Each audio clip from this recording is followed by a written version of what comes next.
Emma Maria Matyus ve Seda Albayrak şeklinde sıralanıyor. Böylece heptatlonda sporcularımız günü tamamlıyorlar. Yarın sabah 10.45 itibariyle kalan mücadelelerinde hem uzun atlama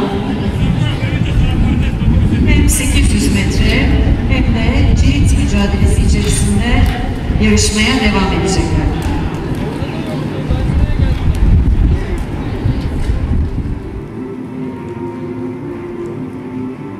With a total 4,133 points.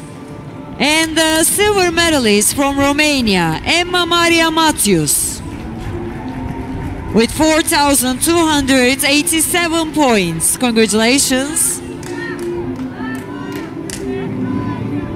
And the gold medalist, the Balkan champion from Serbia, Marina Zivkovic, with a total points 4,967. Thank you so much and congratulations.